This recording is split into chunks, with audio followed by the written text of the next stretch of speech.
Tembesili chaîne moko kaka ekani masolo ya bateatre ya banzonzingi na YouTube. Edo Kaungu TV moko te partout panza sango pe kotikala nsima te o. Yebela vision s'abonner na chaîne yelengi na YouTube. Edo Kaungu TV oyo suka yelengi emame sans concurrent akanga masolo ya bateatre ya nzonzingi elengi ya YouTube. Edo Kaungu télévision oza deja ya kosekela osalishwa malamu panza sango kobanga te o. Mokili mobimba bayeba numéro 1 na bateatre ya banzonzingi. Edo Kaungu le grand et le meilleur producteur. Eza pasite Eda kaka Edo Kaungu TV na YouTube. Okupe sanga raison partout panza sango pe kotikala nsima te o.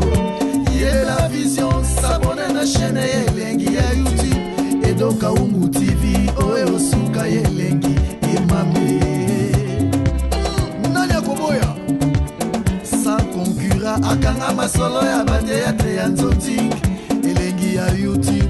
Edo Kaungu TV oza deja ya kosekela osalishwa malamu panza sango kobanga te o. Mokili mobimba bayeba numéro 1 na bateatre ya banzonzingi. Edo Kaungu na YouTube moko te.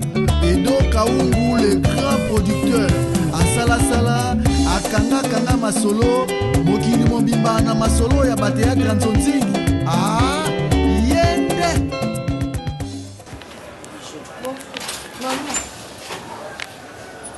Asa Polonda yo ngo edikenga po on apesi yo eza mabanga ou bien eza mbote te maman mpona okika aza wapi yo kasi yo nani mwasi alengi ya voix de Chicago.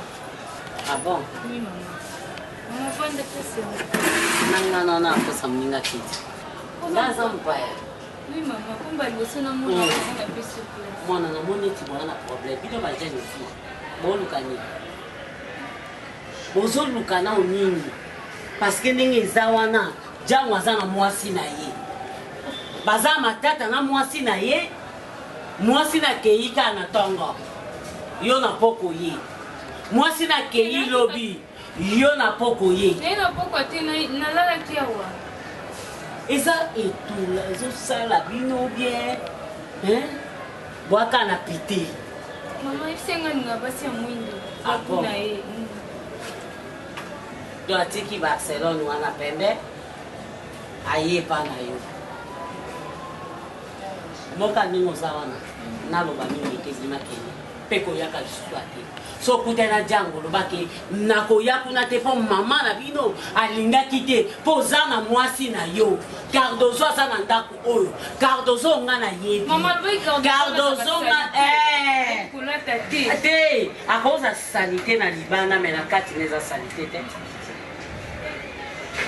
bima do ya lula kabasi abatu yedo njinji nde bayema njinji bongisa mwasi na yo yoko bongisa te ale mwasa moninga lati talon mwasa moninga te suka milai mwasa moninga bongisa ale misu ya jango ndeza likolo mama bima fana ti likolo na ba gooding na yo kobukana oh mama na bukinga bima ko yaka su dans lobby bima pe bikolo nzenga mna yo fana awa bima ngane mna la so ba chambre na bima boka ape soni moti kala bima bukilo nanga oza kitoko e mama to biso tozalaka bana mike tobandaki koyoka soni mpe tozalaki na courage te devant mama oyo ya mobali ozobima mama wana eza bamama kala ndenge moka aloba ancien modèle na nouveau yo nouveau modèle kende siko mama boyi nouveau kalingi ancien modèle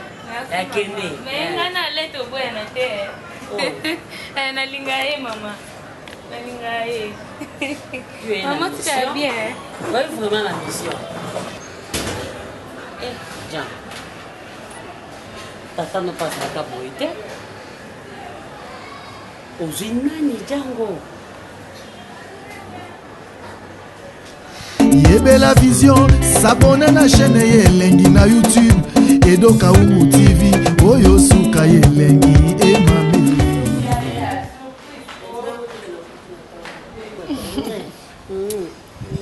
Wow!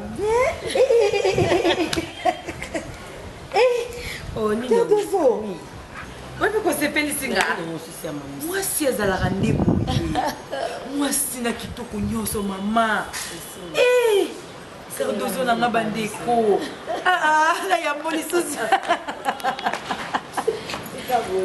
osepelisi nga makasi vraiment obide bato différent ya solo mama oyebi ke libala mosusu toyebaka te tokatisa kaka libala mosusu okei faut ozalaka heureuse libala mosusu okokende boye détruire yo ebomi vino mobimba mama kotala nde ozalaki na libala na ndenge oza boye donc na préféré kuti ozala te epa na bino nzambe ya israel otika ote yaya oza mwasi kitoko wana ogene wana avenir milai donc nzambe ana basurprise bien abombeli oyo tokende wana solo na ji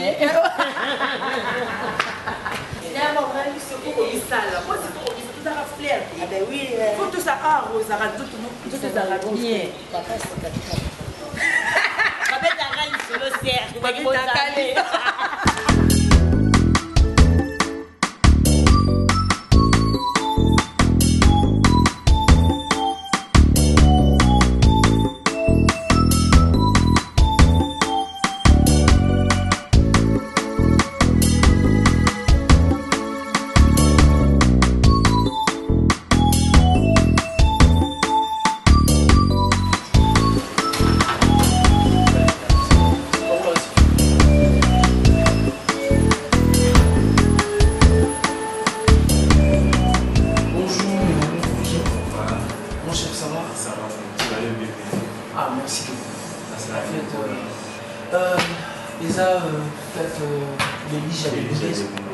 Ah ok, j'ai entendu parler depuis l'Afrique du Sud et voilà,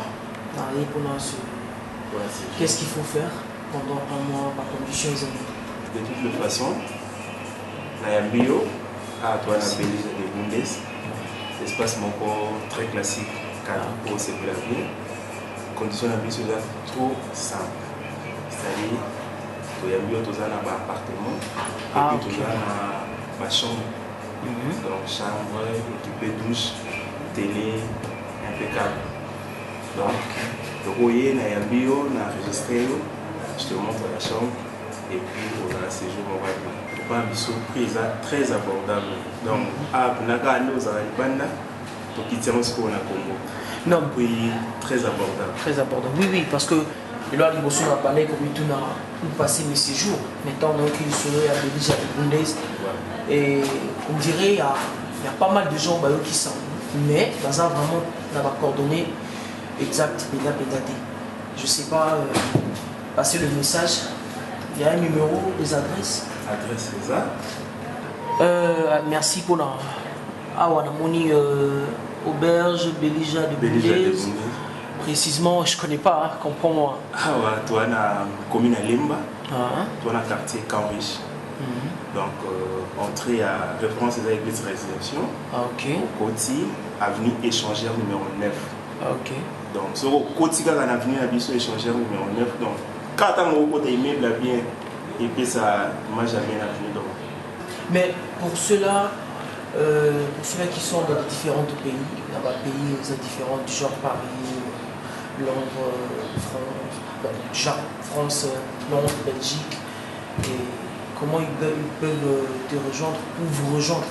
Donc, si vous contactez Bisso, si vous allez à Londres, pour bien Bisso, le numéro 0044 0044 voilà 74 042 17 565 0044 74 42 17 565. C'est ça, voilà, si vous allez à Londres, si vous allez à des Bundes, pour bien Bisso, 0049 152 144 44 79 83. Ah ok. Ouais. Si vous êtes à Paris, au bien à 0033 62 36 422 33. 0049 15 21 44 44 79 83. Voilà. Où ils ont de Bundes. Donc na kin sko so lingo benga biso pour la batinyo so ba na kin so lingo benga biso plus 243 82 590 33 18. On a aux malamour réception et puis tout est très bien. Je pense que après ma séjour là, vous aurez vraiment des invités. Dans un moment là, tant on a vraiment curieux où il y a un monde et puis on peut ça rapport. Les gens aussi comment il bien. Là pour moi on a ma chambre s'il faut. Pas de problème. Merci. Regardez non? Oui, regardez. Merci. Elijah de Bundes. Merci. Bon madame.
Bonjour, Cardozo.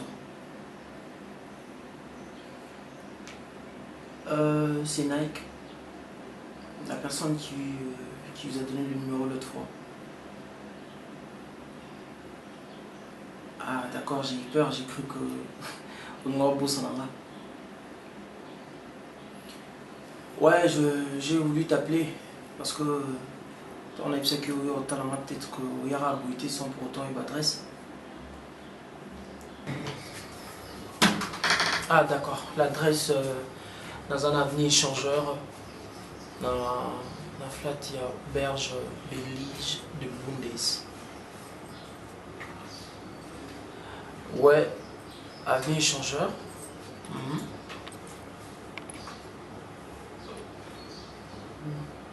Auberge Belige de Bundes. Ouais, Belige de Bundes. Bah, soyez au côté de la réception, comme ça, tout n'est pas bon. Bon, l'action chambre dans ça. Tu passes quand? Ah, s'il te plaît, pourquoi pas le billet?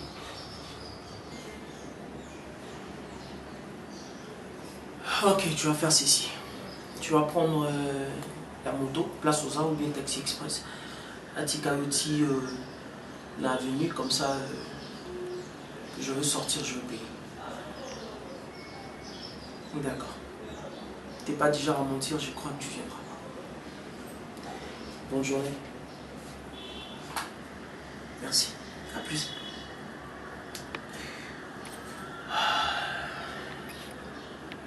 Yes. Oh. Je vais me laver. J'ai très chaud.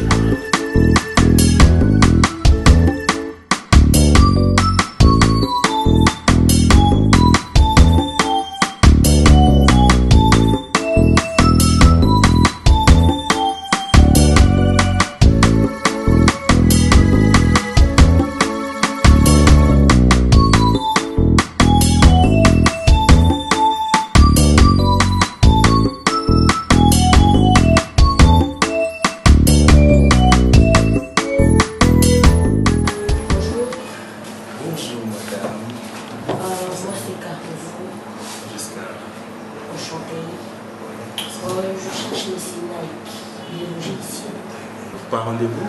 Oui. Vous l'avez appelé au téléphone? Oui, ici que je veux venir. Il n'a pas fait signe. Vous avez une carte? J'en ai. Je peux avoir? Ma carte d'identité? Ouais. Ok.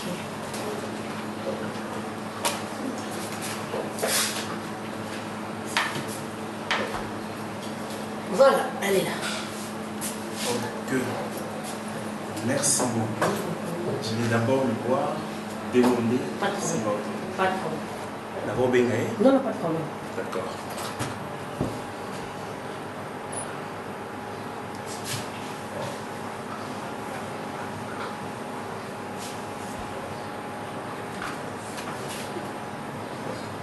Ah, bonjour monsieur Naïf. Vous avez la visite ici, une dame Cardozo, c'est ça? Oui, c'est bon. Ah, ok, ok. Elle peut monter? D'accord, merci beaucoup. Chambre numéro 13. Chambre numéro 13. Voilà.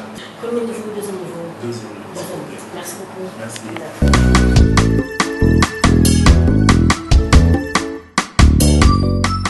Enfin, je pensais que la bangaï que l'on aurait été. Ah, j'ai oublié. Tu vas paraître trop timide, hein.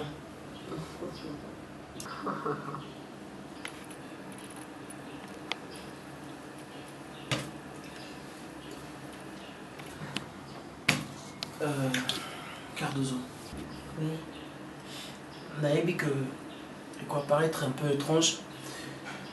Du coup, Toubouébani a insisté à Benguio. On ne se connaît pas vraiment trop. Et j'ai vraiment envie qu'on fasse connaissance.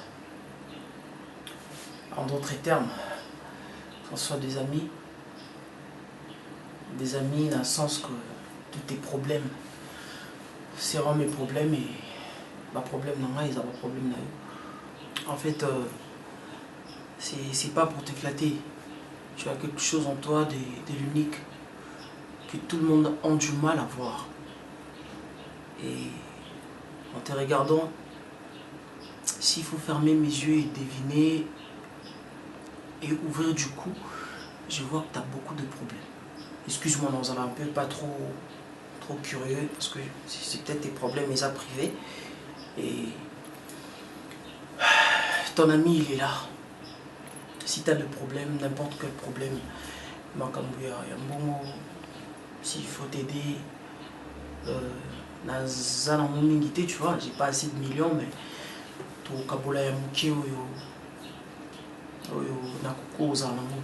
et tant que ton ami, et tant que mon ami aussi. Vas-y, qui est Cardozo? En tout cas, ça la laisse. Ça, le quoi, il y a de cela déjà 2 ans. Et le quoi, tu mets ça dans ma casse. Voilà, libère-toi, sens-toi à l'aise. Ok. Ouais. Premièrement, merci. Nous avons vraiment poussé un monde. Voilà. Parce que chez nous, je vis mieux, hein. Je vis vraiment mieux. Mais merci beaucoup parce que tu t'en fais un peu à mes problèmes. Cardozo et je suis l'aînée de la famille, on est au nombre de deux filles. Il y a moi et puis ma soeur Marcia. Mon père s'appelle Alain et ma mère c'est Bijou la reine Kilimanjaro. Je suis célibataire, je suis chez mes parents, je suis graduée en sciences commerciales à l'UPN. Et je fais rien, voilà. C'est ça Cardozo en fait.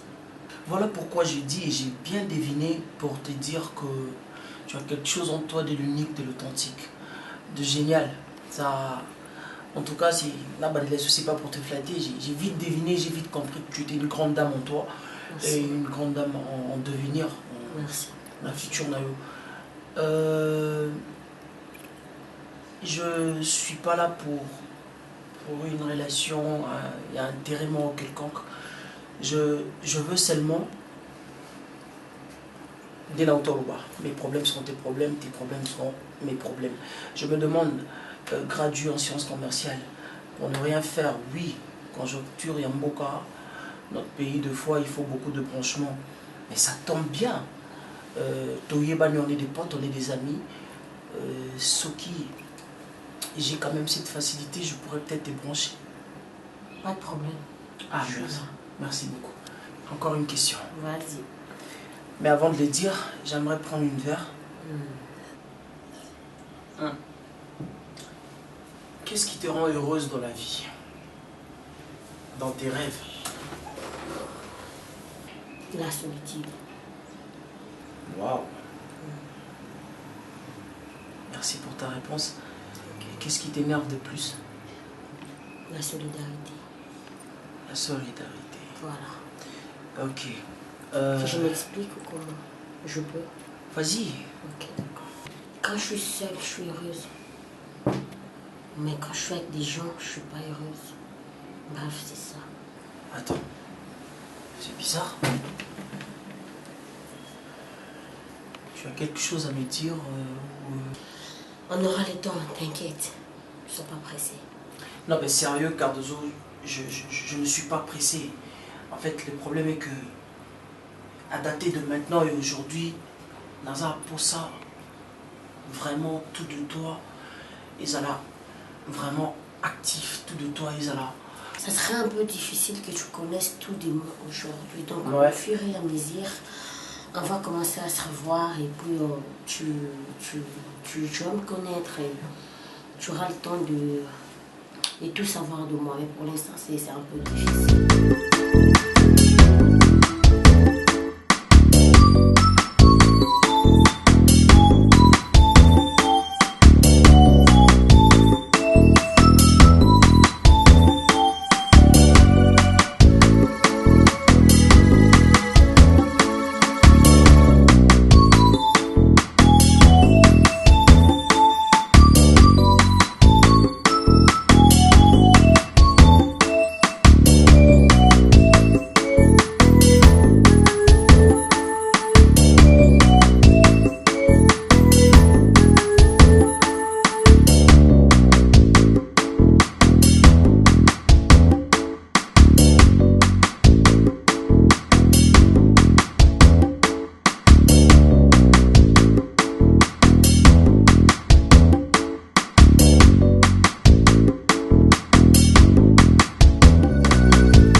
Je t'appelle, non, quand est-ce solo, non, chérie?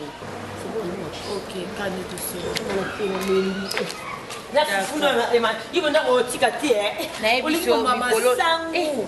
Obi robo pe leki mukuse makasi. Ata kuto na okumiso oleki sika. Na bo rabasse.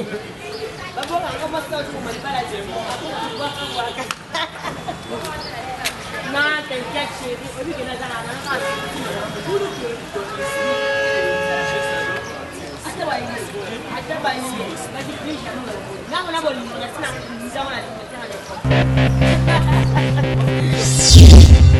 Je sais pas si tu comprends l'anglais ça. Donc, il y a un autre pantalon, c'est un peu qui va là et puis, Bolingo plus jamais. Cardozo, vous avez biscuit tout le temps. Allez, tiens, ne me dis pas que Ono l'a. Ah non, non, ça, ne me dis pas que tu me suivais. Parce que tu peux rester planté là devant le portail. C'est qu'on y est, qu'il y a un portail qui a un hôtel. Là, parce que tu me parles de te suivre. De te suivre comment? C'est normal, je dois te suivre parce que Cardozo, il dit que Naza bien te, Naza moutou maintenant conscience et puis Nazo tala regarde, on a moi salut vous. Non non. Tu sais, parce que me pose un fou. Tu pensais m'utiliser pour me jeter, donc pour toi, ils acquis suffisant. Or, robot, ça n'est que ça, T'inquiète, mon bal t'aime papa Ah bon? Donc on peut changer quelque part, on se met. moi, quand on allait me mettre quelque part avec toi, Alain Django, c'est que je suis devenue belle. Est-ce que tu comprends, j'ai des choses à te parler? Toi, va dans mon pied, puis je vais te... Mais chérie, attends, tu dois comprendre. Hé, qui chérie? Oh, venez basket longtemps. Au moins, on a une labrine. Toi, la donja. Toi, Clarisse Biata. Naza bango te. Mais non, je sens que camarade n'a pas de liste. Te basi non so makangu na onyo so tout ono kanyina ngaka bango moi ngana dose de l'esprit et l'autre va saler là moi c'est salité moi c'est soni fauché c'est moi ça zanga taille zanga forme il y a des gens qui ont la balabala on s'est mis quelque part. Non moi je veux pas. Oh attends un peu. À côté à 22h 23h ngesi na lali yozo fongoye les portes azoluka ni Alinyazo asusu mobile mususu awa pa kende sona nyongo ninga kende liboso. C'est ça. Bijou benda mwana matoi. Azo kola moi si. Viba koma ngona brillanté. Que comme on a crayon et après aussi gomme ou effacé. Ce qu'on fait aujourd'hui, eza vina biso. Eza vina biso. Avant de faire quelque chose, il faut réfléchir. Circonstance à vie, ton moyen, ton bongo. Et bon, ça ne s'est pas c'était. Il faut boire bango na mutu na bino boye baka. Mutu azangi lelo, lobo ebi vina été. Via monteza na maboko ya Nzambe. Avant de ça, avant da kimia, Nzamba yebi ndene ko orienter vina ye. C'est normal, c'est pas normal. Tu dois comprendre que je t'aime et puis j'ai besoin de toi, chérie, s'il te plaît. Naza fautif, j'accepte. Cardozo, c'est comme ça. La date qui était signée chez toi là, elle a changé. On peut tout arranger, non? Non, on ne peut pas. Nous sommes arranger. Tu regardes mon Nous sommes arranger. Ne me touche pas à l'intérieur, s'il te plaît, par respect. Qui t'a donné le téléphone? Ah? Le téléphone, tu as banni. Maman, changement, ils arrivent. Ouf. C'est à moi que tu fais ça? Changement. Viens, on va essayer de pas. Fille de puta. Là, tu m'as insulté? Toi, tu m'as insulté? Tu m'as insulté? Ah, c'est une première. Hein? C'est normal, c'est une première parce qu'il y a le changement rend heureux. Je suis heureux. Viens, on va aller, viens, on va aller. Non, viens, on va aller. Tu peux aller comme ça, hein? Ok, oui. Oui, mais normalement, est-ce qu'on a facilité le refus à Mistayo?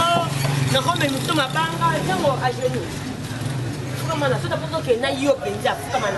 tu le fais par amour. Par amour, oui. Et si tu fais par amour, pourquoi on s'en est où ça? Tu ne sais pas où tu as la langue, tu ne pas la chose là. À génie, toi. Tu as fait comme toi. Tu as diminué, tu as fait comme toi.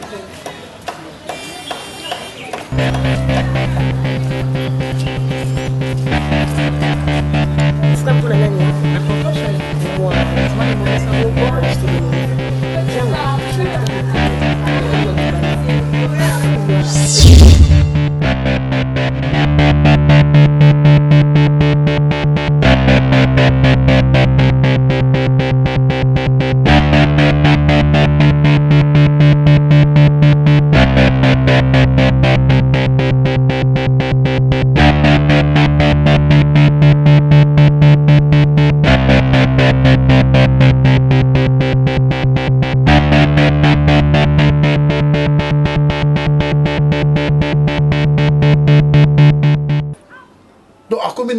Nzembo Luamba Yemba, moi sur Abomi Libala, à combien poli, sur ba combien à gauche, à quel à gauche, sur ba combien à droite, à quel à droite, sur une rond-point, à Télémi.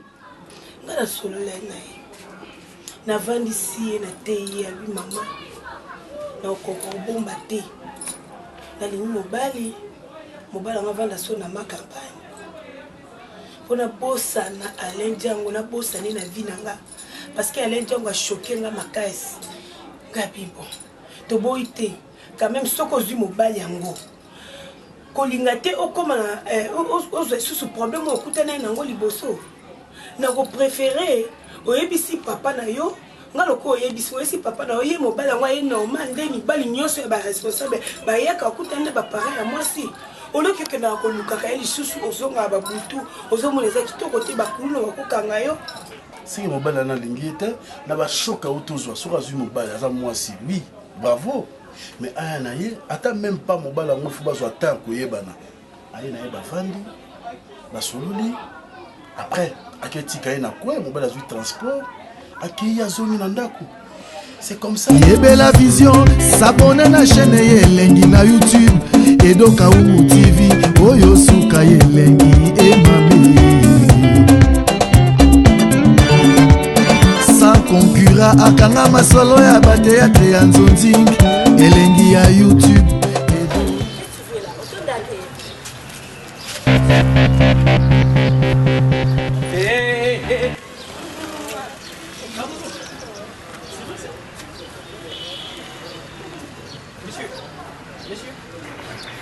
Peut-être. Je te parle. Okay. Je m'adresse à lui. Moi, je suis. Est-ce qu'on peut parler entre hommes?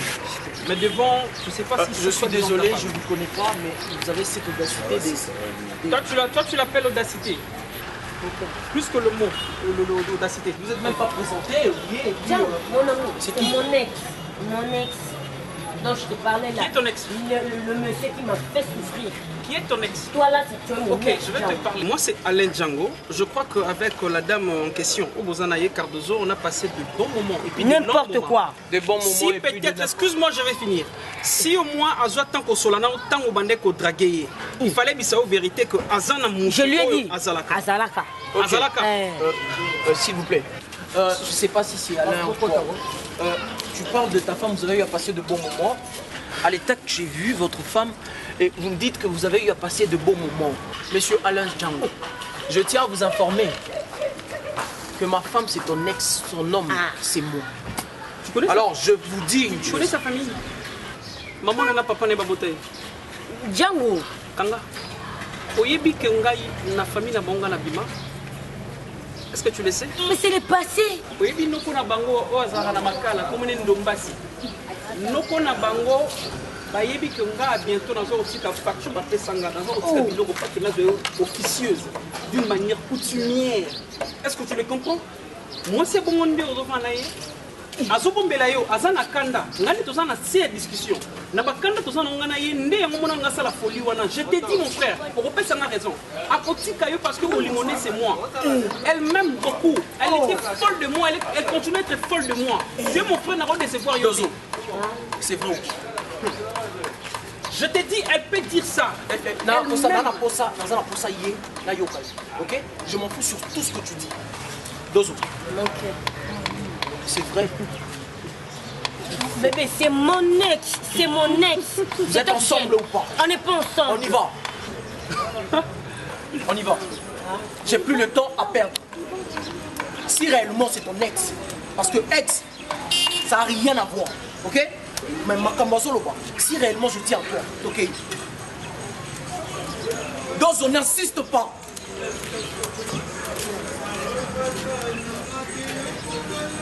Ah?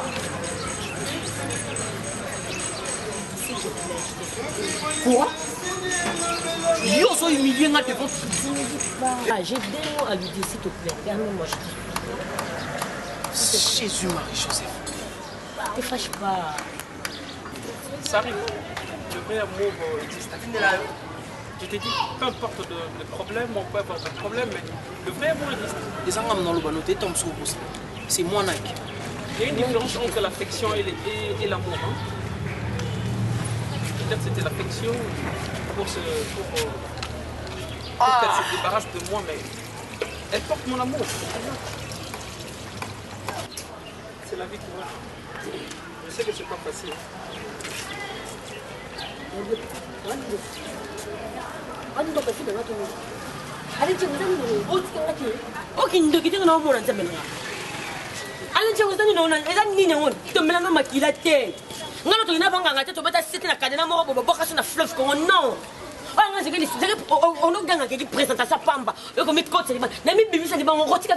À cause de ce monsieur? Je l'aime. Maman.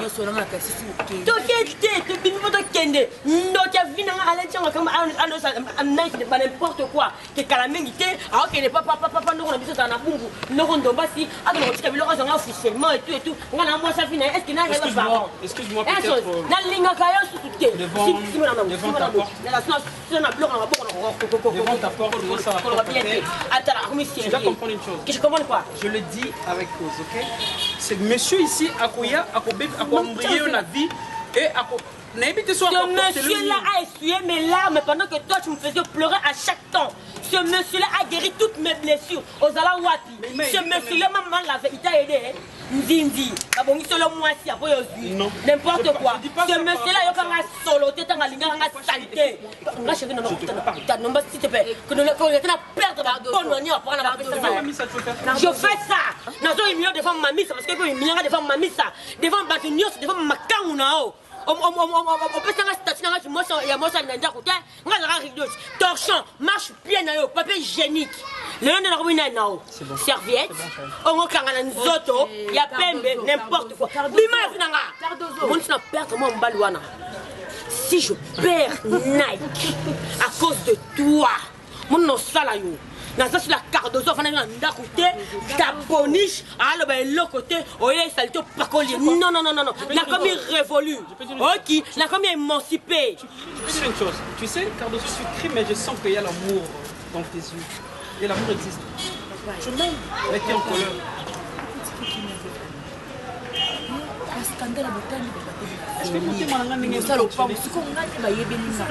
Est-ce que je peux te dire une chose? Je sens que tu es en colère, tu es furieuse, mais l'amour est en toi. Je sens que tu as l'amour. L'amour. Moi, je suis pendant d'autres dépendants. La commune autonome, il est là. La commune émancipée. La commune est pas droit. Je ne suis plus ton esclave. Ok? Je suis plus ton esclave. Ceux qui n'ont perdu Nike, yo.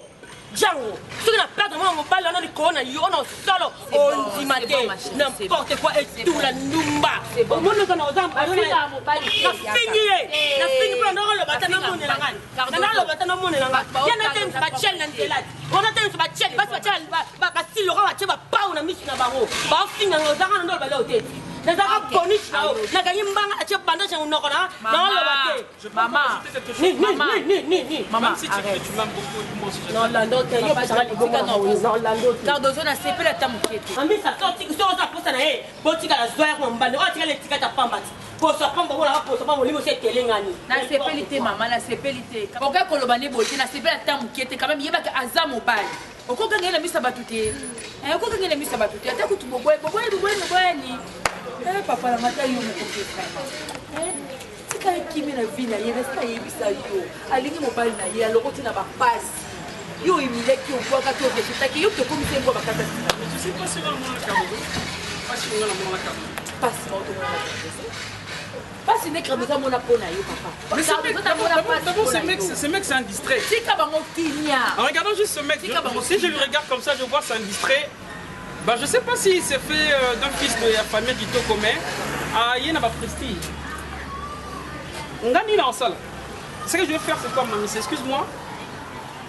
Cardozo c'est ma femme, non Tikaïté. Maintenant les garçons d'ailleurs Tikaïté, oui je sais comment Tikaïté. Parce que j'arrive seul. Enfin, je crois que la maison n'est pas vraiment trop loin. Là je suis déjà arrivée. Ok.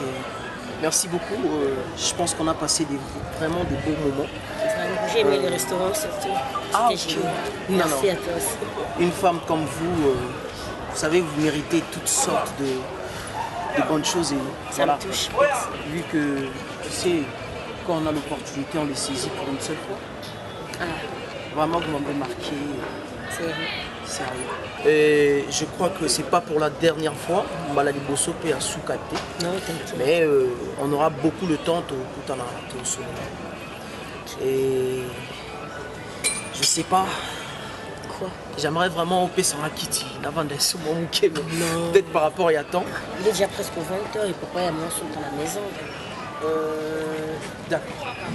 Tu passes une femme demain à 20h. Non, demain à 17h. Explique-moi. à 17h. J'ai un programme là à 17h, moi je préfère annuler tout pour venir vous voir en fait. Merci pour la Merci.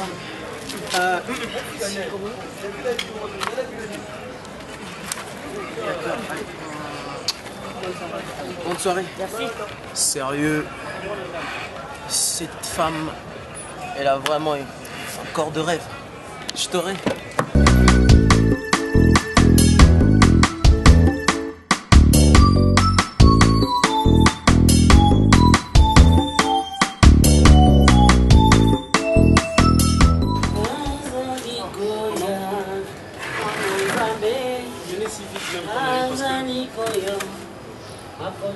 Maman, arrête pas bloquer. On est bien au l'obsanga sur bien le téléphone, mais n'a ma comme sur la naïo. Je sais qu'à un moment ici on est sur la soupe. Si je suis là, c'est parce que c'est sérieux. Maman, maman, maman. Maman, je crois que à tout ça je resterai toujours ton fils. Ce qu'on a filmé, ma femme son réseau bêta.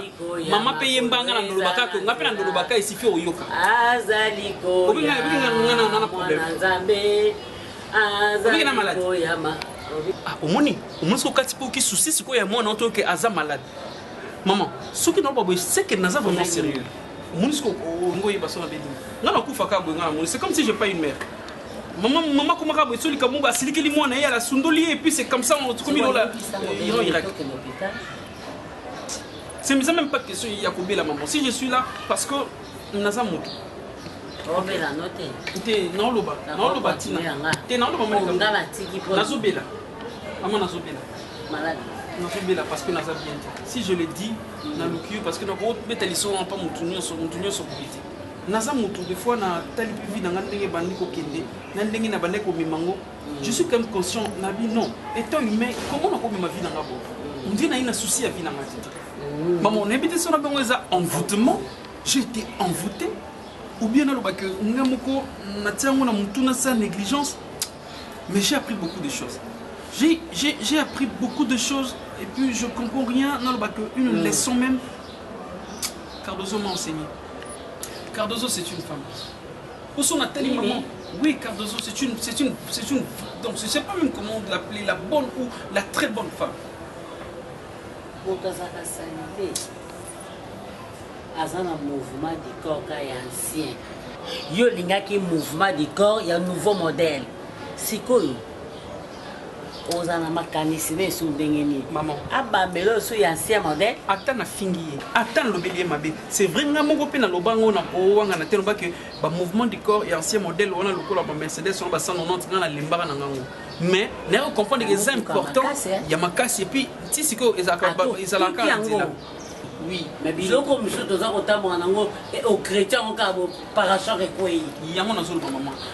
Ce qui est vrai, mais ils ont conscience que na nyonso na sala Cardozo ngoka naza fautif na sala mabe maman yo mutu kosunga nga mwana na yo maman na nyonso nga ko sala na comprendre que ngai nazaki fautif envers Cardozo. Ah bon? Oui, c'est par là maintenant oui na sala mo bato mabe c'est une bonne femme. Maman, na vandisi esprit na calme na que 2 jours on a venu écouter ça ma ya fleuve na mona vandi na raisonner comment on va confier na maman nga comment ngamoko moi si mala mato fingi ya to le libanda a supporter nga akipaka te bamanda ko bena la kisi bibi na tsaka pe na ndako te bibi zalaka na kanse ekedi yiba ya moi si to comme est-ce que vous yipi sur comportement ba monyo na o wana mona azam azara songa mutu dikoli ko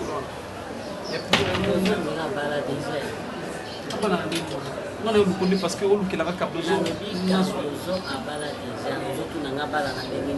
donc bino mibali bozaka obangina mwasi omoni ke mwasi wana lilo mingi obandi ko torturer mwasi wana ale obengani mwasi wana donc mwasi wana vandi epa na bango jango akei tango jango akozonga boye ali na ye nazongeli eloko nanga nazongeli eloko nanga le ye nkoba bimisi makolo bino mibali bosakana mona bato bomona soki mwasi alingi okoma okomisa chose bongoti yo na bakano ozaka mutu sikoyo kwa yepasa bala to omoni ndeni sabala. D'abord c'est qui est vrai. Nambolo bana mama na yebite sukte na mbuti wana lobi na yebite laksani tisiko na ngane bote na kuli kana mona kana kuli no kandi na kula bilo bien mais ne bango tisiko laksani ba kuna tsampe mimi. Et puis ngana okama parce que si on bina ngabala ye okena quart de soir. Ye bi quart de soir. Ye mo bali wana mamozo ba geso bala ye est bali non. Yo balaki. Non parce que là c'est ta présentation. Ye bali ba maso. Abali ko continuer. Après c'est bilo. Wana mama useka mwana jango useka mwana ngana usande ni yusko ngini ngala ke isusu yo butotinda nga mama bengana yi lelo lisu jango mama kende ko bondela siko mama ngo okomomona e chose obie punda no bien nini yebisanga vraiment est-ce que ozoloba bonga na ebi mibale moba ko sala vanda kina yo alingi ote alingi ozaka ya kobeba alingi ozaka na condition wana so bokabwani oke kozwa mutu na yo kote kuna bapesi bolingo yo kosepela to olinga kaka ozwa ye po détruire biso yebisanga emboutir olingi nini na mwana mama tika mama emboutir oni na mwana toujours emboutir kaso ye okimimango pa mama ntango bosala buzoba na bino kuna okomi tata okomi tata responsable na sina koli da salaka soke yindo yembango mama to mema ngambo na ba mama na lingi solo lingi bonde bon yo bonde la malgré est-ce que les bonnes fois il va faire ce que ça ndini abali ba pesi bilo yo pose na ipsen ndek no na keno tale ba beng senga jo on ni mama non e bo so bino bo be balingana to ka non na keno moi ce qu'on sait la mot linga emboutir jusqu'au sens.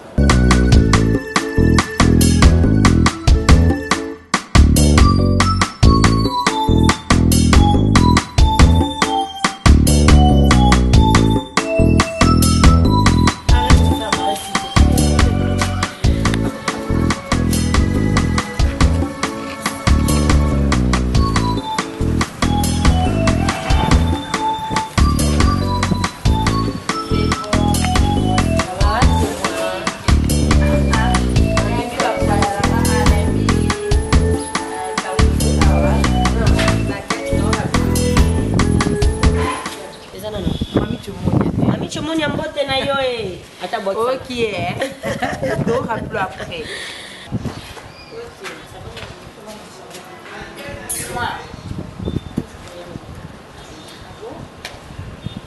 Nga mami sa papa. Nike. Bon Nike.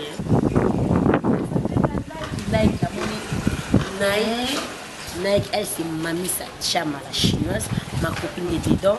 Mamisa, Nike, et Nike. Ouais, juste un ami. N'importe quoi.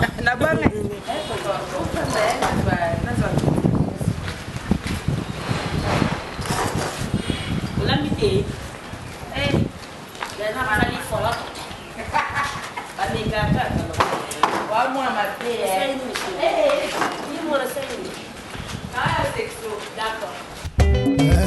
Tembesili chaîne moko kaka ekaki masolo ya bateatre ya banzonzingi na YouTube Edo Kaungu TV moko te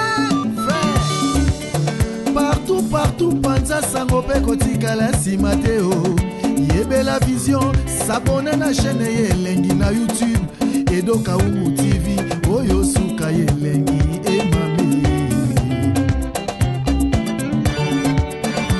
concura akanga masolo ya bateatre ya nzonzingi elengi ya YouTube Edo Kaungu Television oza deja ya kosepela osalishwa malamu panza sango kobanga te mokili mobimba bayeba numero 1 na bateatre ya banzonzingi Edo Kaungu le grand et le meilleur producteur eza pasi te kaka Edo Kaungu TV na YouTube okopesa ma raison partout